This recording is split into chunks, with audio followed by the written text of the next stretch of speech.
Assalamualaikum. Kali ini Wisnu Audio ketemu pasien yaitu Spiro Active Crimson CR15 dengan keadaan hidup tapi tidak keluar suara. Oke? Hidup tapi tidak keluar suara.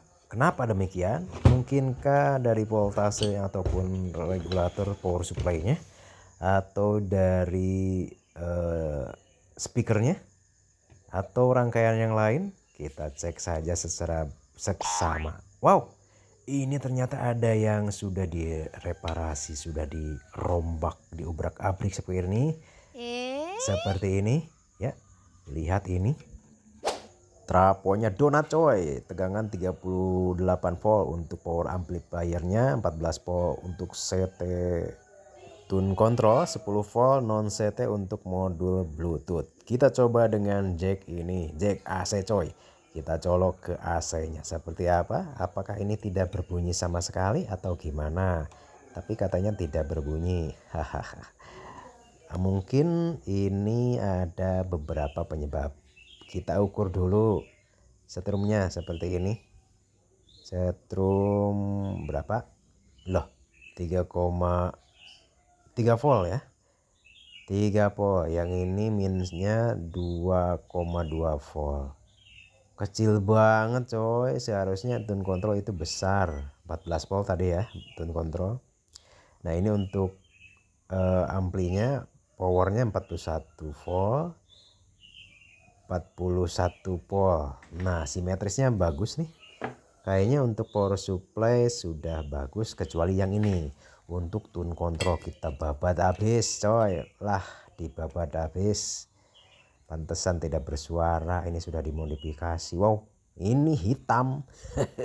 Habis kebakaran kayaknya nih. Meledak apa gimana nih? Yang jelas ini tune control mati. Kita cek amplifiernya, powernya. Yang jelas yang ini sudah nggak karuan, kita obrak-abrik nanti. Kita cek dulu power amplifiernya, kita pastikan bahwa ini tidak bermasalah dengan menyentuh ini inputnya seperti ini. Oke, oh ini nah tuh berbunyi. Nah kalau seperti ini power amplinya berarti bagus, tidak bermasalah, bagus. Kita cek trafonya seperti ini, ada yang mencurigakan di sini hangus. Kita congkel cungkil. Kita lihat ternyata kabelnya seperti ini meleleh. Apakah ini sambungannya sudah tidak connect alias tidak karuan? Nah, seperti habis kebakaran ya. Pantesan yang tadi PCB tune kontrolnya seperti itu. Ini CT ya 14 volt. CT 14 volt kita kerik terlebih dahulu. Kebetulan ini kabelnya bukan kabel tembaga nih coy, kawatnya. Ternyata kabelnya aluminium. Kita cek CT-nya 14 volt, CT AC ya. Dan sebelah lagi CT-nya 14 volt, bagus. Berarti ini trafo alhamdulillah masih berfungsi. Hanya saja kabelnya yang meleleh seperti itu. Dikhawatirkan ada sesuatu yang mengganggu terhadap regulator ataupun PSU di tune control. Oke, setelah dipastikan voltasenya bagus, kita lanjutkan pergantian kabel seperti ini.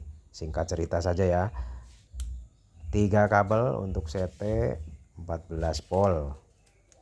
Lanjut kita pasang IC regulator 7812 7912. Kita cek jangan sampai ada yang short, kecuali bagian negatif dari IC 7812 ya.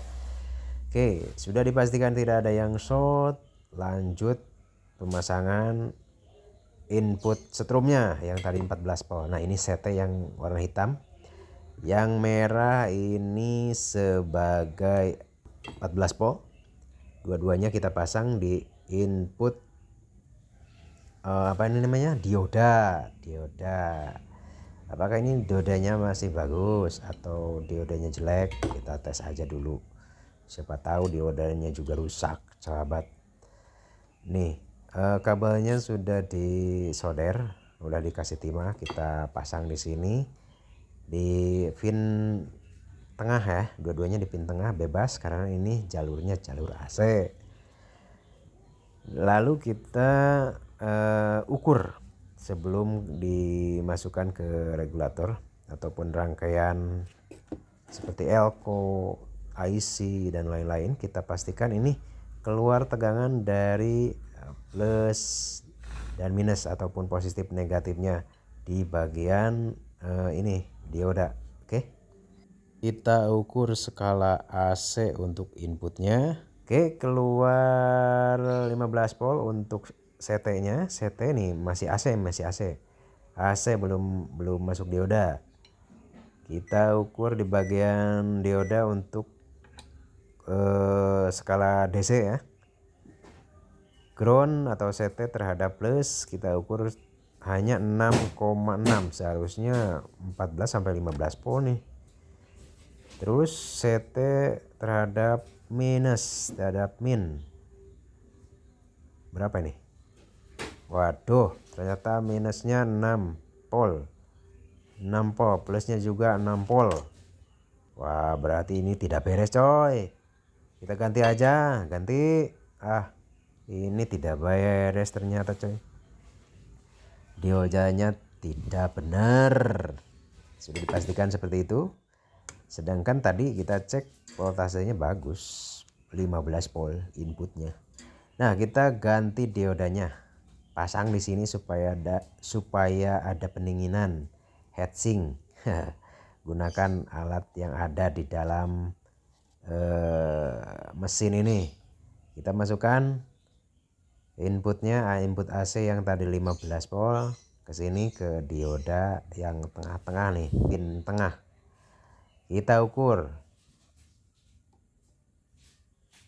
AC-nya terlebih dahulu, masuk 15 volt, AC 2 15 volt sama.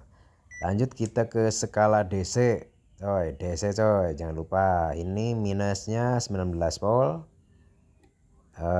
dan 20 volt. Selisih 1 volt lah, nggak apa-apa. Dibulatkan saja ini yang 19 20, oke. Seperti itu. Kita lakukan input dari sini ke regulator di sini. Nah, sekarang sudah melewati 7812 jadi 12 volt. 7812, 7912, 12 volt. Berarti simetrisnya bagus. 12 voltnya sudah keluar untuk tune control. Setelah tadi tidak karuan, bahkan yang pertama 3 volt ya. Yang kedua dicek, yang kedua tadi cuma 6 volt. Setelah diganti dioda jadi normal 12 volt. Alhamdulillah. Sudah kita bungkus. Kalau sudah gini mah kita bungkus dulu, amankan ini jangan sampai ada yang short karena ini berbahaya. Setelah ini kita lakukan cek sound. Kita langsung saja cek via Bluetooth. Bluetoothnya sudah aktif. Kita koneksikan dari handphone menggunakan HP ya. Nah, seperti ini. Bagus, menyala. Dan jangan lupa like, comment, and share-nya. Subscribe ini channel. Terima kasih. Wassalamualaikum warahmatullahi wabarakatuh.